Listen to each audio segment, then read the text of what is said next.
고려 말부터 조선 초까지 유명한 재상이셨던 황희정승에 관한 일화가 많이 있습니다. 그 중에 제가 제일 좋아하는 이야기가 있는데, 한 번은 집에서 일하는 여종 둘이 심하게 다투게 되었습니다. 잠시 후에 한 여종이 황희정승께 달려와서는 저 계집하고는 도저히 같이 일을 못하겠다고, 나는 이렇게 하는데 저 계집은 너무 머리를 써서 함께 일하는 게 불편하다고 이렇게 얘기를 합니다. 그러니까 황희정승께서 네가 옳다 이렇게 대답을 하시죠. 잠시 후에 또 다른 계집종이 와가지고 황희정승께 고자질을 합니다. 저 계집종은 너무 교활해서 같이 일을 못하겠다고, 나는 이렇게 하는데 저 계집종은 꼭 저렇게 한다고 이렇게 하소연을 합니다. 그러니까 황희정승께서 네 말이 옳다 이렇게 대답하시죠. 그 과정을 쭉 지켜보던 황희정승의 부인께서 황희정승에게 정색을 하면서 이렇게 말씀하십니다. 당신은 이 집안의 어른이십니다. 어른이면 옳고 그름을 분간하여 질서를 세우시고 잘 다스리셔야 되는데, 이 아이가 얘기하면 이 아이가 옳다 하고, 저 아이가 얘기하면 저 아이가 옳다 하면 어찌 집안의 질서가 세워질 수 있겠습니까? 이렇게 얘기를 하죠. 그러자 황희정승께서 부인에게 당신 말이 옳소 그랬답니다. 물론 황희정승께서 처음부터 그러지는 못했다고 그래요. 젊을 때는 언행이 거칠어서 갈등이 많고 또 불편한 상황을 많이 만드셨다고 합니다. 심지어는 같이 일하는 사람들에게 미움을 사가지고 관직에서 떠나게 된 적도 있죠. 그때 이제 황희정승께서 전국을 여행하게 됐는데, 남부 지방에 갔을 때 한 나무 그늘 아래서 쉬게 되었다고 그래요. 쉬면서 보니까 늙은 농부가 소 2마리를 데리고 일을 하고 있더래요. 그래서 소리를 쳐서 물어봤다고 하네요. 누런 소하고 검은 소 중에 어떤 소가 더 일을 잘합니까? 하고 물어봤더니 늙은 농부께서 일손을 놓고 그 논 밖으로 걸어 나와서 나무 그늘 아래 앉아 있는 황희정승에게 다가와서는 귀에다 대고 누런 소가 일을 더 잘하오 이렇게 대답했답니다. 농부의 태도가 의아했죠.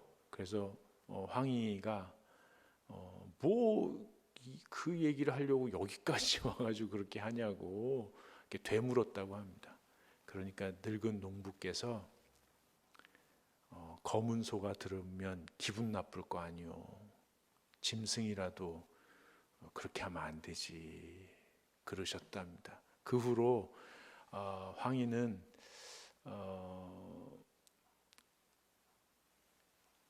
아무도 판단하지 않고 또 모두를 존중하고 누구도 뒤에서 이야기를 하지 않았다고 합니다.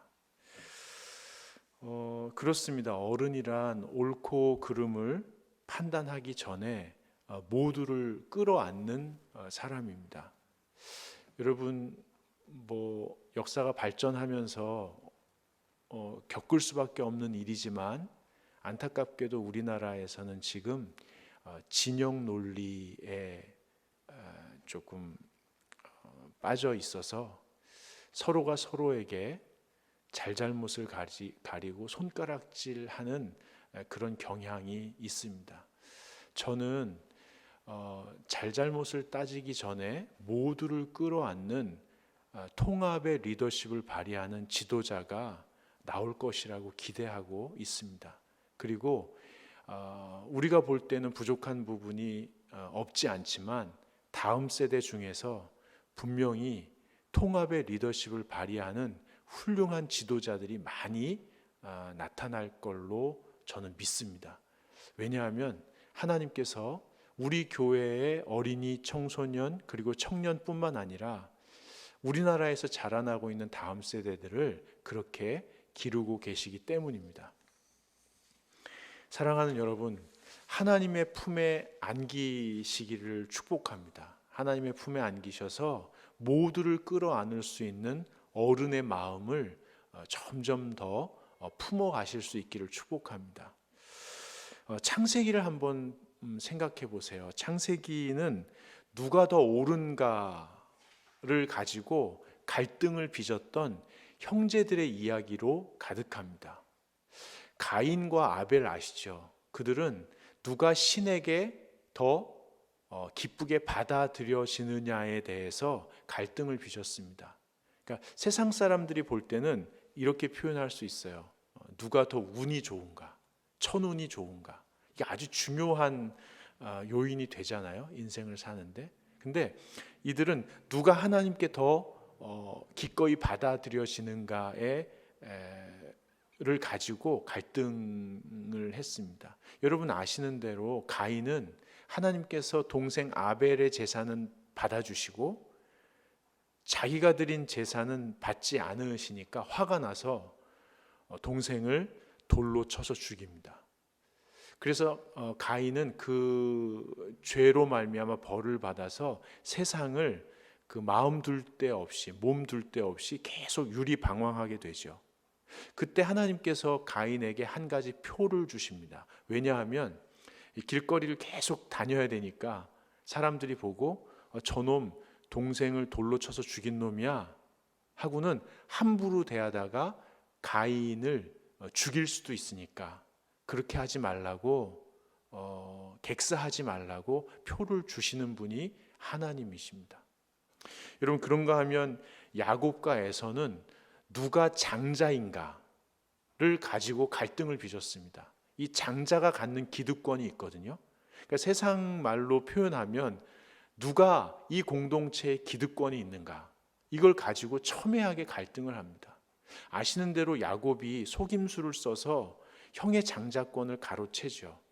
그래서 아버지 이삭이 야곱이 에서인 줄 알고 에서가 받아야 될 축복을 다 해줍니다. 그걸 알게 된 에서가 너무너무 속이 상하니까 아버지 이삭에게 와서 남은 축복 없냐고 그러거든요. 그러니까 아버지가 야 그거 다 빌어줘서 너한테 할 축복이 없다 이렇게 얘기합니다. 아시는 대로 야곱은 이스라엘 12지파의 조상이 되잖아요. 엄청난 축복을 받습니다. 그럼 에서는요? 에서는 빈 털터리가 됐겠죠. 근데 여러분 창세기 36장에 보면요, 에서도 상당히 규모 있는 민족을 이룹니다. 하나님께서는 실패한 것처럼 보이는 또 진 것처럼 보이는 그런 사람들이 살 길도 상당히 활짝 열어주십니다. 마지막으로 창세기에서요, 요셉과 열 형제들 이야기가 있지 않습니까? 그들은 누가 아버지에게 더 사랑을 받느냐에 관심을 갖고 갈등을 빚었습니다. 그러니까 세상적인 표현으로 하면 누가 이 공동체에 더 영향력을 발휘하느냐, 누가 더 우뚝 설 수 있느냐 이런 거에 관심이 많은 거죠. 아버지 야곱이 요셉을 편애하니까 형들이 요셉을 미워하게 되죠. 그래서 구덩이를 파고 죽여버리려다가 이집트로 가는 상인들에게 팔지 않습니까? 그래서 끌려가서 요셉은 노예 생활을 하다가 오해를 받아서 죄수 생활을 하다가 잊혀졌다가 이집트의 총리가 됩니다. 나중에 하나님께서는요, 양식을 얻기 위해서 이집트 총리인 요셉에게 찾아온 형들을 요셉이 용서할 수 있도록 도와주시고요, 함께 화해하고 함께 살 수 있도록 도와주십니다. 우리 하나님은 잘한 사람에게 상을 주시고 칭찬을 주시죠. 잘못한 사람에게 응분한 벌을 받도록 하시지만 완전히 멸망시키지는 않으십니다. 그들도 웬만큼 잘 살 수 있도록 도와주시고 결국은 모두가 잘 살 수 있도록 도와주시는 하나님 아버지의 마음이 있습니다. 우리는 그 하나님 마음에 자꾸만 안겨야 합니다. 하나님 마음에 안긴다는 것은 뭐냐면 하나님의 마음을 잘 보여주는 예수님을 보는 겁니다. 성경은 예수님에 대해서 자세히 기록되어 있습니다. 즉 하나님에게 안긴다는 것은 뭐냐면 신앙적으로 예수님에 대해서 기록되어 있는 성경을 부지런히 읽는 겁니다. 그래서 예수님의 모습을 자꾸만 상상하는 거죠.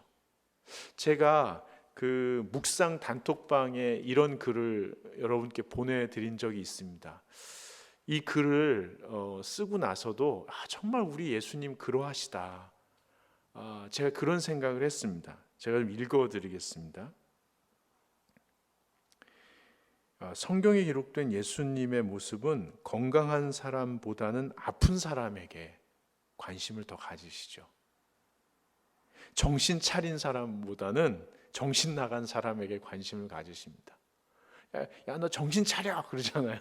심지어는 아이고 정신 차려야 돼 이러잖아요. 근데 정신 차린 사람보다는 정신 나간 사람에게 더 관심을 보이십니다.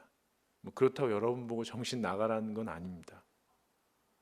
안정적인 사람, 보면 안정적인 사람 있잖아요. 그런데 안정적인 사람보다는 흔들리는 사람에게 관심을 가지십니다.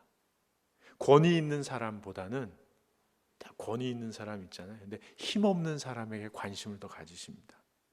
주목받는 사람보다는 소외된 사람에게 관심을 가지십니다.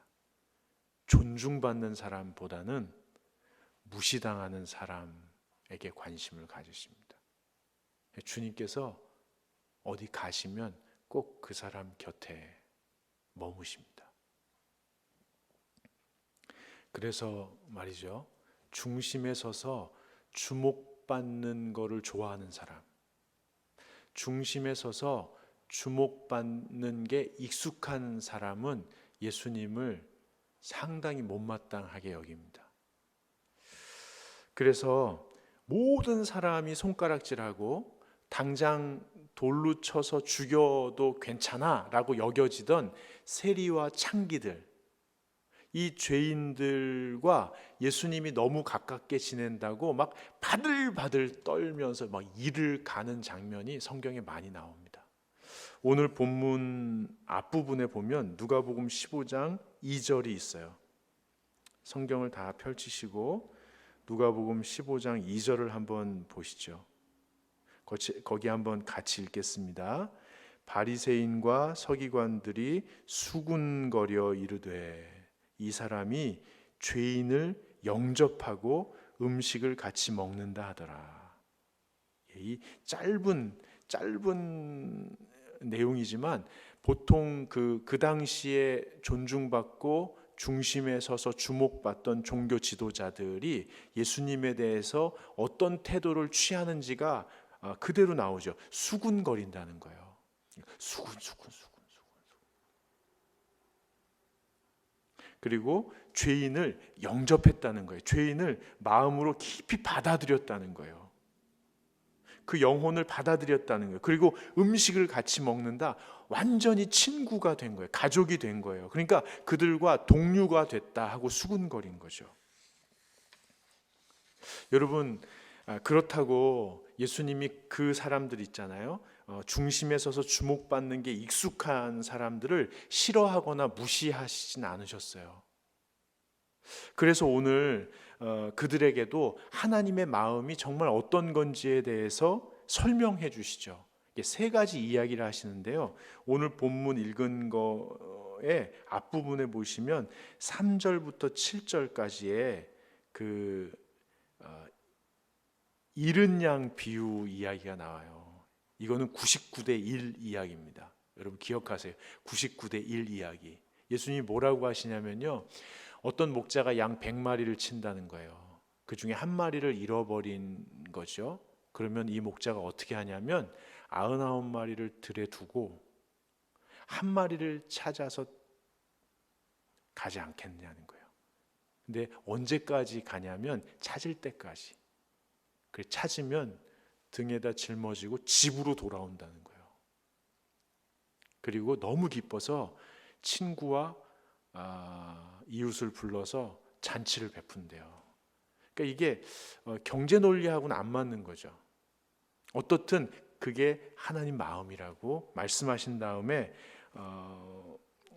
7절에 뭐라고 하시냐면 같이 한번 읽어보겠습니다.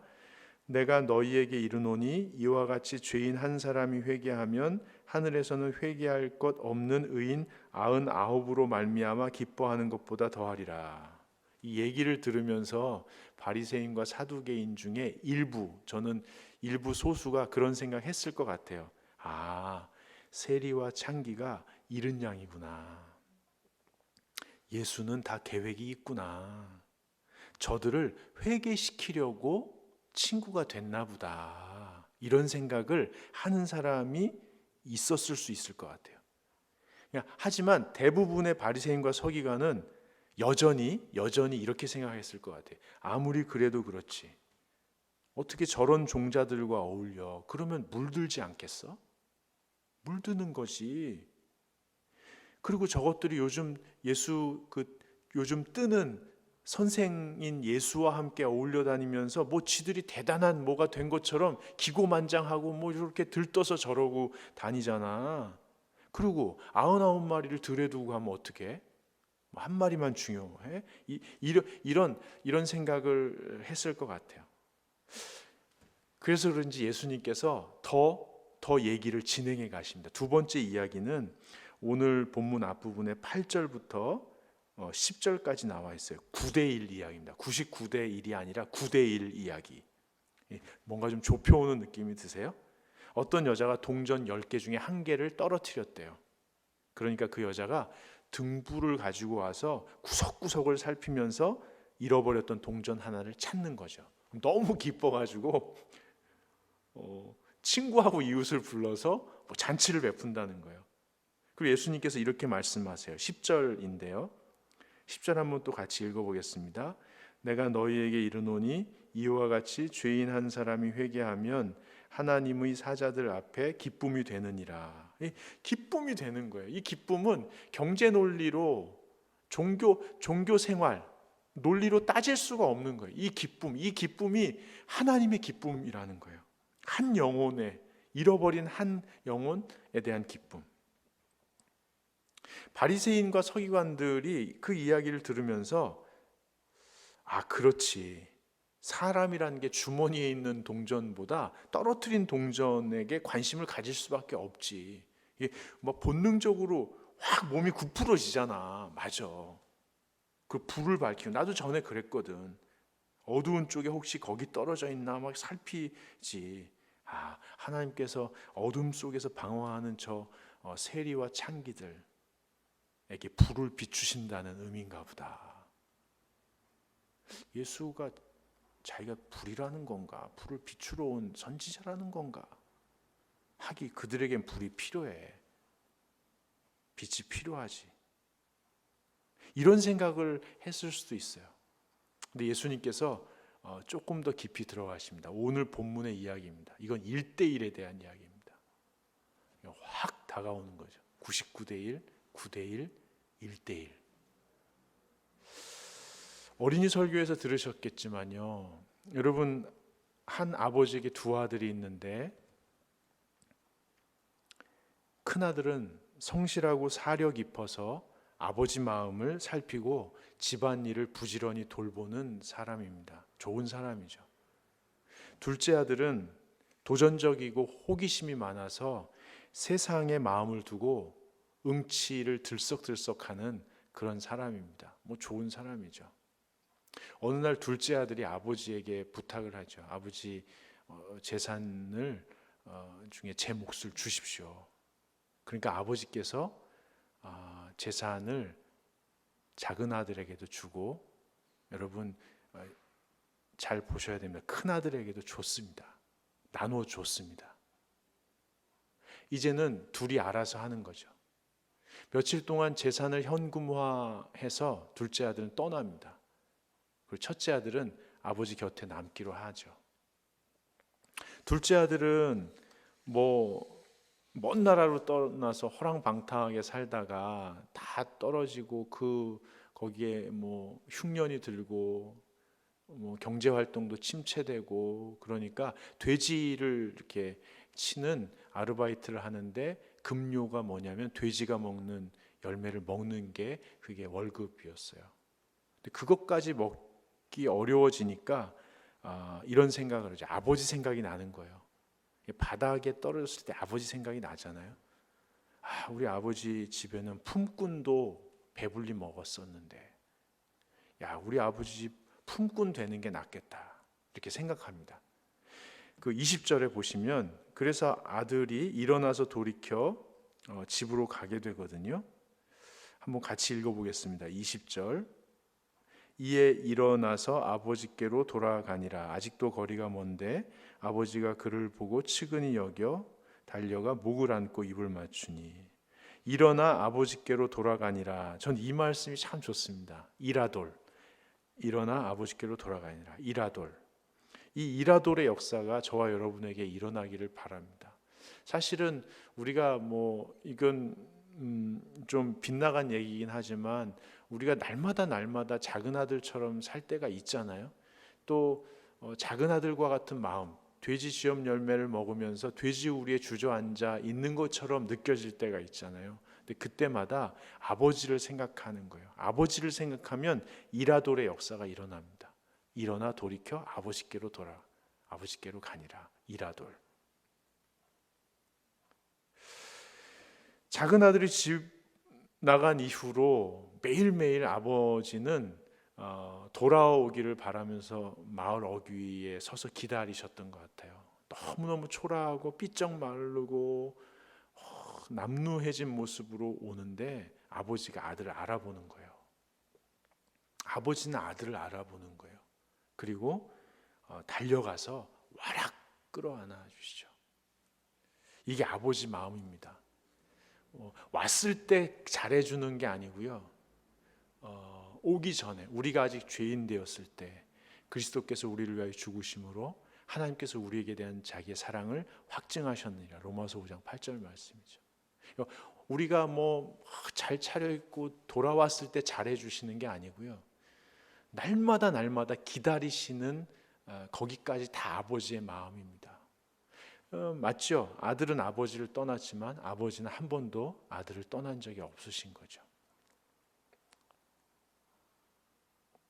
손살에 치며 저는 아버지 아들 자격이 없어요. 그냥 품꾼의 하나로 써주세요 라고 아들이 그렇게 고백하죠. 그러자 아들을 꽉 끌어안고 입을 맞추고 잔치를 배설하지 않습니까? 옷을 입히고 제일 좋은 옷을 입히고 반지를 끼게 하고 신을 신기고 그 22절 24절 한번 보시죠. 22절부터 24절 같이 읽겠습니다. 아버지는 종들에게 이르되 제일 좋은 옷을 내어다가 입히고 손에 가락지를 끼우고 발에 신을 신기라. 그리고 살진 송아지를 끌어다가 잡으라. 우리가 먹고 즐기자. 이 내 아들은 죽었다가 다시 살아났으며 내가 잃었다가 다시 얻었노라 하니 그들이 즐거워하더라.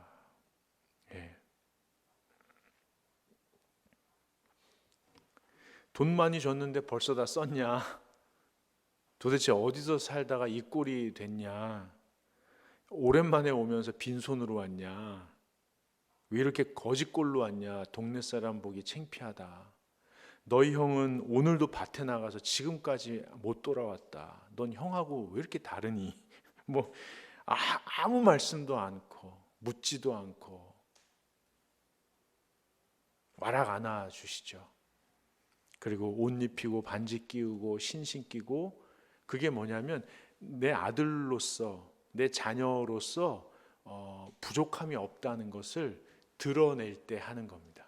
가장 좋은 옷을 입히고 이 반지 언약의 반지를 끼고 신을 신김으로 그의 권위를 이렇게 쫙 높여주는 거죠.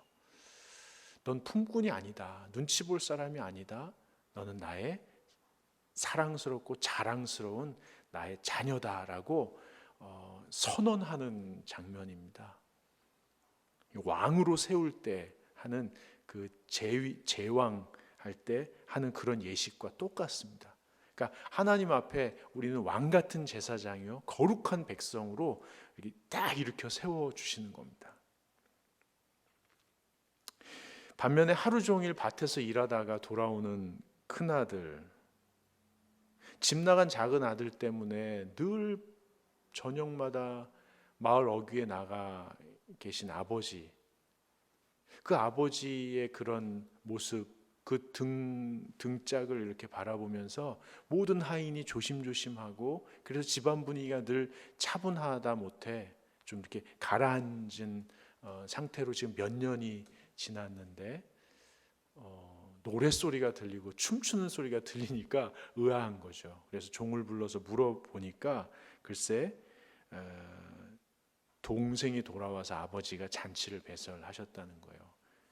너무 화가 나는 거죠. 왜 아니겠어요? 안 들어갈 기분이 아니죠. 그러자 둘째 아들 기다리다 달려가 와라가는 아버지, 그 마음 그대로 아버지가 또 바깥으로 달려 나오십니다. 그리고 큰 아들에게 들어가자고 권면하시죠. 부탁하십니다. 야, 들어가자. 큰 아들이 그동안 쌓인 게 많죠. 아니 아버지, 이게 무슨 경우가 이렇습니까? 저는 지난 몇 년 동안 항상 아버지 곁에서 집안일을 돌봤지 않습니까? 제가 놀지도 않고 쉬지도 않았습니다. 몸이 부서져라 일했습니다. 근데 아버지 언제 한번 친구들이랑 먹으라고 치킨 한 마리 시켜주셨습니까? 언제 생맥주 한 잔 사주셨습니까? 근데 저 새끼 저거 그 많은 돈 가지고 나가서 술과 여자에 절어가지고 다 탕진하고 돌아왔는데 그리고 기어 들어왔는데 무슨 잔치냐고요. 무슨 잔치냐고요. 잔치는 알파벳 C 막 그랬겠죠. 그러자 아버지께서 말씀하시는 거예요. 성실하고 사려 깊은 큰아들아, 늘 고맙게 생각한다. 너는 늘 집을 지키고 내 곁을 지켰지. 항상 고맙다. 근데 이거 하나만 꼭 알아주면 좋겠다. 난 내 것을 모두 너에게 주었다. 내 것이 다 네 것이다. 그걸 기억하면 좋겠다. 그래서 나는 언제나 옳을 거야. 나는 언제나 잘할 거야.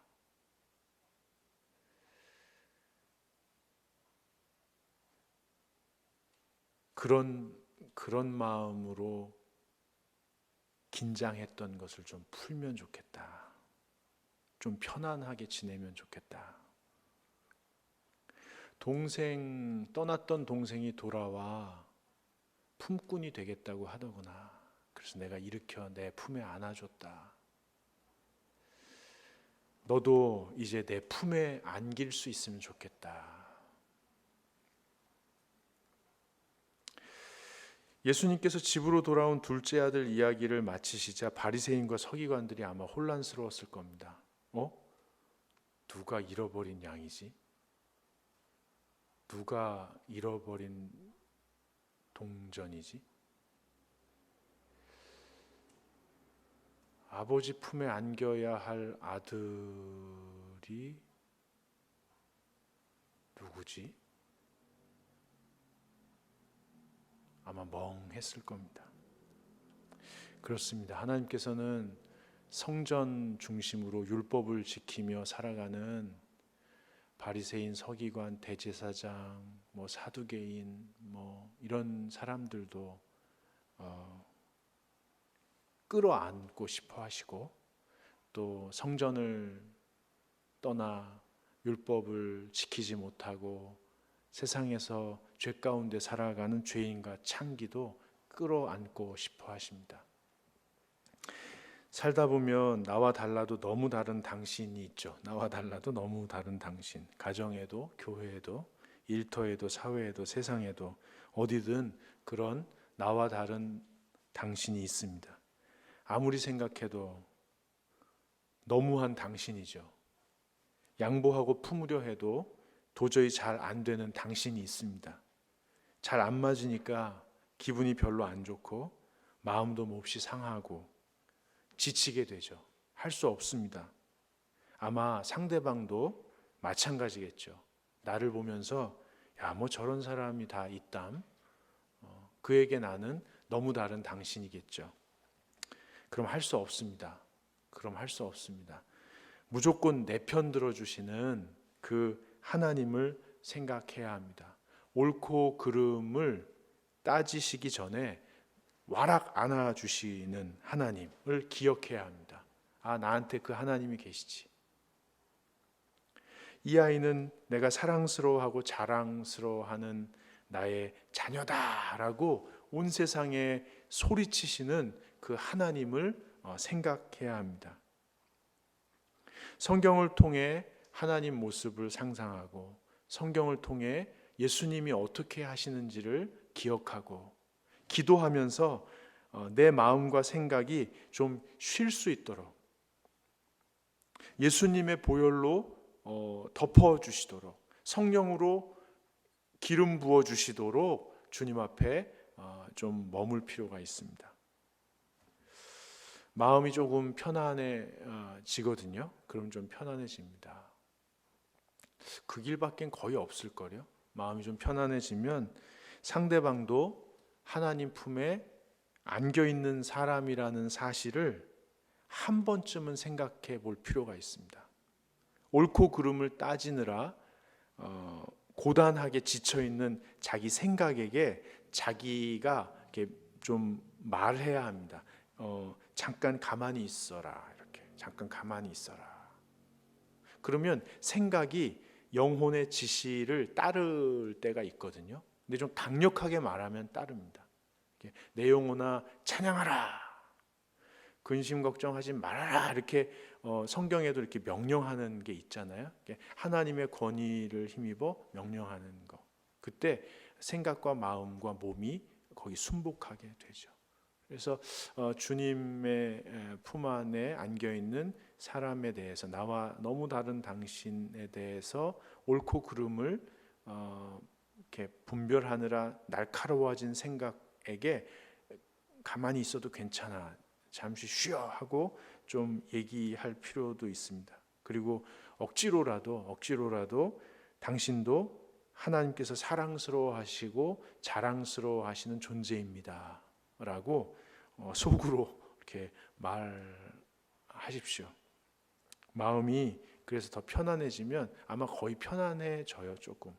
왜냐하면 하나님이 다스려 주시기도 하고 그동안 너무 신경을 써서 지쳐가지고 힘이 빠져서 편안해집니다. 그러면 둘째 아들 덕분에 잔치 베푼 그 잔치 있잖아요.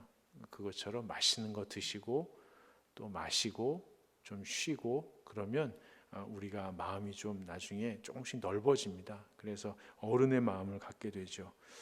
우리 교회 공동체 안에서 그런 어른들로 우리 다 같이 자라납시다.